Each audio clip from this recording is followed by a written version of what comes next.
And what basically is a founder's mindset? देखो India में ना founders I think they focus more on revenue. जितना sales होगा ना उतना प्रॉफिट होगा. ये सबसे बड़ा प्रॉब्लम है.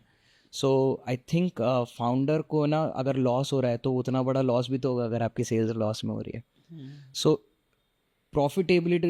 profitability does not come only with sales, only with increase of sales. Profitability comes with actually focusing on the problems that your factory is doing, making. मतलब लॉसेस अगर हो रहे हैं तो उसको ध्यान देना चाहिए कि कहाँ लॉसेस हो रहे हैं. अगर वो चीज़ वो पकड़ लेता है, आई थिंक आप 100 रुपये की चीज़ बेचो बट आप प्रॉफिट में बेचो तो आप प्रॉफिटेबल कहलाते हो. So that is where you need to know कि हाँ यार मेरा लॉस 100 रुपये का बेचूंगा तो लॉस तो ऐसा नहीं है कि 100 रुपये मेरे खा जाएगा, मेरा प्रॉफिट मार्जिन खा जाएगा.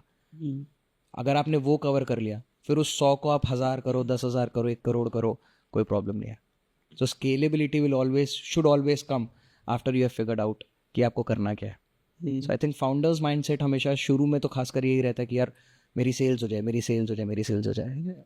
हर कोई चाहे छोटा बिजनेस हो या बड़ा बिजनेस हो कहता है यार मेरी सेल्स हो जाए. अरे सेल्स हो जाएंगी दोस्त.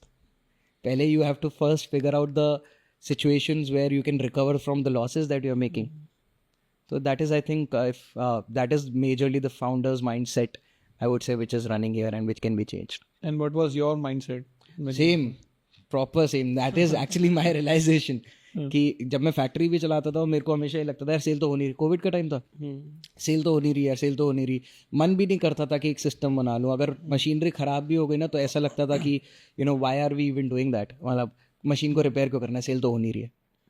पर कहीं दिमाग में यही नहीं आया भाई मशीनरी ठीक कर लोगे तो आगे जब सेल होगी तो काम ही तो आएगा. सो मेरे लिए मेरे साथ शायद सबसे बड़ी प्रॉब्लम ये थी. And this is where the realisation also came in that you need to have a proper way of working. आप ऐसी हवा में कुछ नहीं कर सकते.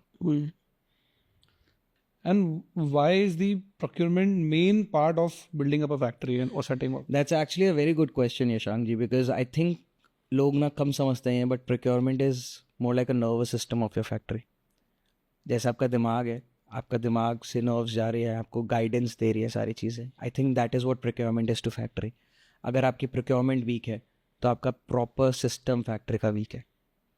So you have to be very sure about these things. You have to make your nervous system very, very strong to perfectly work. So Spare Village सिर्फ procurement पे ध्यान नहीं देता. Of course procurement is one major part of it, but Spare Village कितनी ऐसी चीज़ों पे ध्यान देता है जो एक सिस्टम को क्रिएट करती है.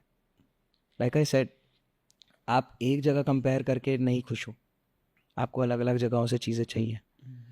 मेरा खुद का लाइफ एक्सपीरियंस ऐसा रह चुका है.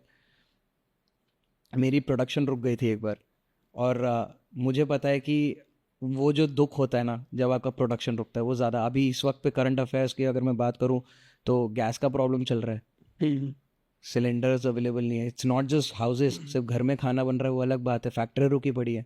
तो उस बंदे से पूछ कर देखो कि जिसके पास फैक्ट्री बंद पड़ी है उसका क्या हाल है. He is literally crying. क्यों? क्योंकि धंधा ही बंद हो गया ना. तो इसीलिए मैं बार बार इसी चीज़ को फोकस करके कहता हूँ कि अपने प्रोक्योरमेंट को आप हल्के में मत लीजिए. आप ये मत सोचिए कि काम चल जाएगा. I think that is where we step in, where we make things sure that you plan it right way. अगर आप अगर आप सिर्फ काम करने की सोचेंगे तो एक ना एक दिन आपका फेलियर निश्चिंत है. सो या I think procurement is acting, procurement serves as a very good nervous system for your factory, and you should obviously take care of that.